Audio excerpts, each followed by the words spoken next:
NFL Week 18, we got the night game on Saturday, and it's the game with the most at stake. The winner gets the NFC 1 seed.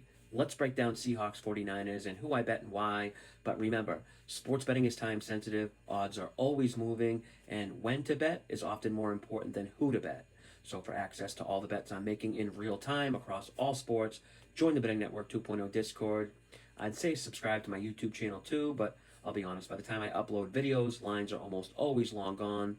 But I post those bets first in the Discord for members. Then when I have time, I record, edit, and upload, which could end up being days after I originally made the bet. DM or comment below with any questions. I'm really good about responding because it's so rare I actually get comments, but one day I'll have so many comments that I won't be able to answer them all, so take advantage of it now. Now, for this game, unlike a lot of Week 18 games, we don't have to consider motivation as a factor here. A win means the 1 seed, and a loss could drop them down to as low as the 5th or 6th seed. Both teams enter on a short week, having played on Sunday last week.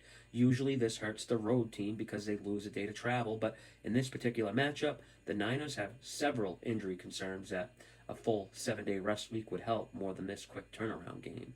Now, I'm sure a game of this magnitude, any and everyone with 2 legs will play, but Niners are the more banged up team, which is nothing new. That's been them all season, and they could be peaking at the right time. This Niners team, winners of 6 straight, and they've all been by double-digit wins except for their most recent win of 42-38 over the Bears. The Niners' offensive numbers during this stretch are just crazy, putting up big points, including 90 points combined the last 2 weeks on primetime for the world to see, and that's probably a big reason why San Fran opened as favorites in this game.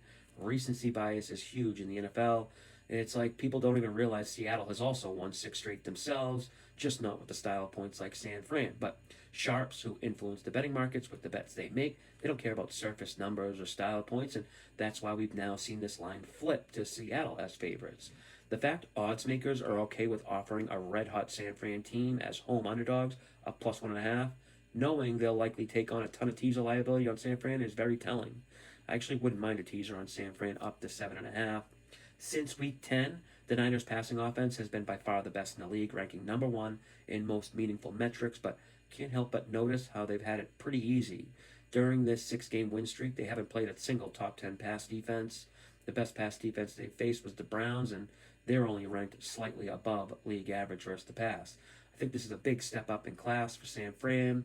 I bet the Seahawks on the money line minus 120. I'm not high on Sam Darnold at all.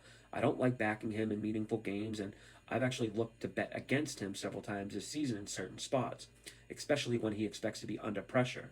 Much different quarterback when even the threat of pressure is present. However, this matchup shouldn't be one of those spots when he's under fire. The Niners generate pressure at the 2nd lowest rate in the league. They don't have a single pass rusher that ranks inside the top half in pressure rate at any position. Pressure or lack of pressure on the QB is why we saw Phillip Rivers off the couch pick apart the Niners, for at least for 3 quarters anyway. And this is a Niners pass defense that's already weak, but now they have both depth corners hurt. Niners defense should be the worst unit on the field. Seahawks aren't really a dominant run team, but they're trending in the right direction, and I like this matchup with them. Stuff rate is the percentage of rush attempts where the runner was stopped before or at the line of scrimmage. Only one defense has below a 10% stuff rate since week 10, and it's San Fran. And nobody can run on Seattle. San Fran won't be able to. It won't be able to, especially if Trent Williams can't go. He's dealing with a hammy. I expect him to play, but he won't be 100%, which obviously hurts not just the run game, but Purdy may not have as clean of a pocket as he's experienced the past month and a half. Another big one on the injury front is George Kittle. He's just so important to this Niners team, not just because of his team-leading target share, but because his impact in the run game, too. The difference of Kittle's on- and off-field splits for the Niners offense are as big as it gets for a single non-quarterback player.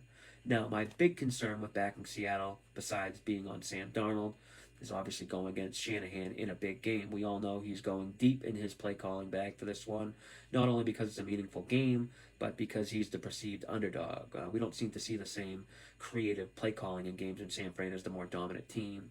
This just feels like a Shanahan classic incoming. But then again, Seahawks head coach Mike Macdonald might be the only coach/coordinator that Shanahan hasn't really solved yet. But I'll go with the Seahawks.